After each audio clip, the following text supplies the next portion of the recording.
Some affiliates look for products first, and then they look for people to sell these products to. I'm telling you, that's backward. Now, what you want to do is find an eager cash-paying audience first, and then simply offer whatever it is they're already buying. It's a much easier way to become a successful affiliate. So what you need to do is start by brainstorming and then researching markets to uncover the gold mines. That's what you'll find out how to do in this video. Okay, so start just by creating a big list of possible markets for yourself. These might be markets that you're personally interested in, such as markets related to your own problems or hobbies. For example, do you golf? Do you like dogs? Do you want to lose weight? Do you do any bodybuilding? Do you restore old cars? Do you write novels? Do you crochet beer can hats and sell them at the county fair? Well, whatever it is that has sparked your own interest, write it down. Next up, write down the interests, problems, and hobbies of your friends, family, and coworkers. Does Uncle George like dressing in a tuxedo and going out on Friday nights? Does your coworker always talk about hydroponic gardening? Maybe you have a friend that's obsessed with tattoos. These are the sort of things you want to add to your list. Okay?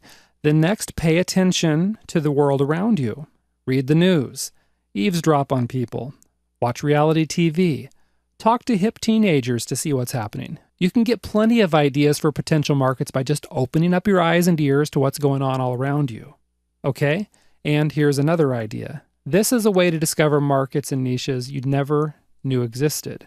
And we'll go ahead and look at it in a little bit more detail. Go to your favorite keyword tool, and this could be Google's free keyword tool, or Word Tracker, or Market Samurai, or whatever else you like. Then go ahead and enter in some general keywords like how to, secrets of, tips for, get rid of, eliminate, get more, articles, books, information, buy, purchase, etc. Okay? You see what I'm saying?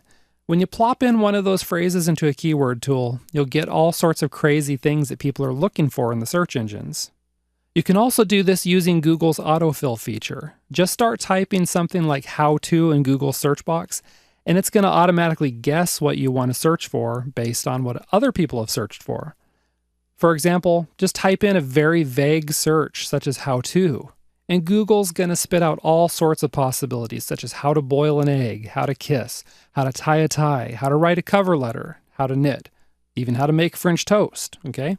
Sure, some of the ideas you'll get will be absolutely worthless to you, but you'll also be turned on to some very good market possibilities, like those who are wanting to learn how to lose weight, or write a cover letter, or write a novel.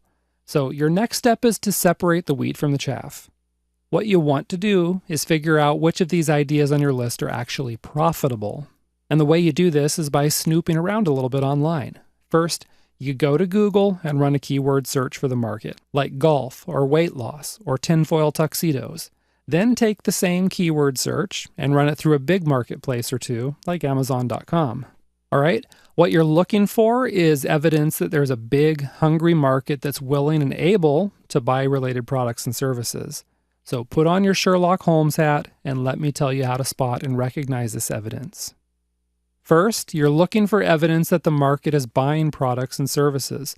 For example, if you run a search in Amazon for weight loss, you're going to get over 200,000 hits. If you check out some of these weight loss products, you're going to see that many of them are bestsellers on Amazon.